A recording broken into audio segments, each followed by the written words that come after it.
Жигит талашканбы, акча талашканбы айтор белгисиз. Сузакта эки кыздын жерге буланып, мушташып жатканын көрүүгө болот. Омар Даданов нанды кайрадан жууп жебейбизде. Ош базардагы сатылып жаткан нандар тууралуу каттуу айтты. Көчүгүн колу менен мыжып эле алган Ошто үрөй учурган окуя катталды. Автобуста окуучу ыдык көрдү. Ушулар жана башка жаңылыктар түрмөгө. Видеонун астындагы үйдө караган бармакчаны албетте басып коюңуз. Ошондо гана сиздер Кыргызстанда жана башка өлкөлөрдө болуп жаткан акыркы жаңылыктардан кабардар болуп турасыздар. Сузакта мектеп окуучулары мушташты деген видео тарады. Социалдык тармактарда Сузак районунун Саты айылынын окуучу кыздары мушташып жатат деген видео тараган. Сереп медиа маалымат агенттиги Жалал-Абад облустук ички иштер башкармалыгына кайрылганыбызда текшерүү жүрүп жатканын билдиришип, кийинчерээк маалымат берүүнү убадалашты. Жерине кызматкерлер жөнөтүлдү дешти милициядан. Булак Сереп кежи. Нанды жууп туруп жебейбиз да. Кайрадан Ош базарындагы антисанитария. Белгилүү не сахар долбоорунун өкүлү журналист Омар Даданов Ош базарына барып, жол боюнда ачык сатылган нандар боюнча маселе көтөрдү. Анын айтымында мындай шартта сатылган азык-түлүктөр ден соолукка коркунуч жаратат. Нанды жууп кайра жебейбиз да. Ага ар кимдин шлейкейи чачырайт. Орлуу адамдар көп, бул чөңкөйгөй. Биз бул тууралуу үн катышыбыз керек, деди Даданов. Ал Ош базарындагы санитардык талаптардын сакталбай жатканына көңүл буруп, тиешелүү органдарды чара көрүүгө чакырды.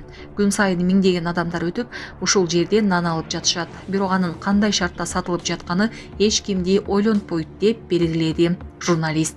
Беле кетсек, Ош базарындагы антисанитария маселеси буга чейин да коомчулук тарабынан көтөрүлүп келген. Булак Биякежи. Кыдыр экейле тартсаң, достор, мен эмне үчүн айтып атам, бул нанды алып туруп, баягы кайра айтып кеттим, просто жууп туруп жебейбиз да. Бул жерден канча адам өтөт, ишлекей чачырайт, ооруп аткан адамдар бар. Ошто окуучу автобуста ыдык көргөн. Милиция териштирүүнү баштады. Ош шаарындагы автобустардын биринде окуучу бала ыдыкка кабылган. Бул тууралуу клоп жазды. Жабырлануучулар жиберген видеодо болжол менен 50дөн ашкан эркек киши окуучу баланын буттарын кармалаганын көрүүгө болот. Иним, мага автобуста бир эркек киши аны кармалап, андан кийин жанында отурууга мажбурлап, жийиркеничтүү сөздөрдү айтканын айтты. Балдар 14-16 жаштагы окуучулар. Бул чынында педофилия. Эгер азыр кандайдыр бир чара көрбөсө, ал келечекте зордуктоого барышы мүмкүн. Же өзүнүн жаш балдарга карата ыплас аракеттерин токтотпошу мүмкүн. Ал бул аракеттер үчүн жоопко тартылышын каалайм деген Ош шаарынын тургуну. Урматтуу Москва шаарындагы мекенештер, чет элде мыйзамдарды сактап, документтериңизди тактап алыңыздар. Россияда каттоого туруу, регистрация, трудовой договор, метнишка, ННН, СНИЛС, ОМС, ДМС, справка 86, айдоочулук күбөлүк, диплом, ишенимдүү жана таза, 100% кепилдик бар.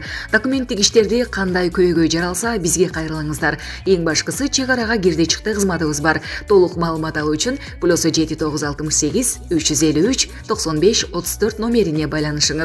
Саян мырзага кайрылыңыздар. Мектептерде сабак учурунда кол телефон колдонууга тыюу салынды. Кыргызстандын мектептеринде сабак учурунда мобилдик телефондорду колдонууга тыюу салынды. Мындай буйрук өлкөнүн бардык мектептерине жиберилди. Бул тууралуу Билим берүү жана Илим министри Догдуркүл Кендирбаева биринчи радиого курган маегинде билдирди. Анын сөзүнө караганда, ар бир класста кол телефондор үчүн атайын кутучалар болот. Министрлик мектептерде окуучуларга сабак учурунда кол телефон колдонууну тыюу боюнча атайын токтомдун долбоорун иштеп чыккан. Ага ылайык балдар мектепке кирген учурда кол телефонун үнсүз режимге коюп, класстардагы атайын кутучаларга салышы керек. Мобилдик телефонун колдонууга танаписте же чокул кырдаал жаралган учурда гана уруксат берилет. Кичинекей көчүрмөсү. Аскар Акаевди туураган бала күлкүгө бөлөдү. Социалдык тармакка Аскар Акаевди туураган окуучу баланын видеосу тарады. Бала сүйлөгөнүн, күлгөнүн окшоштуруп, ал тургай кашын дагы Акаевдикындай кылып чийип алган. Интернет колдонуучулар баланын өнөрүнө баа берип, дал өзүндөй кылып туураптыр деген пикирлерин билдиришүүдө. Кең даласына барганда анан чарчап уктап калган экенбиз. Men ошо баягы кең далада уктап атканымды унутуп калып эле бир убакта чоочуп эле ойгондугунан майрам турсаң десем, эмне болдуңар дейт. Ай, мен Кыргызстанда жатпыз деп ойлоптум да анан ай майрам турчу, эмне тоолор жок, кең дала, биз тоолорду да сатып элдик деп коем.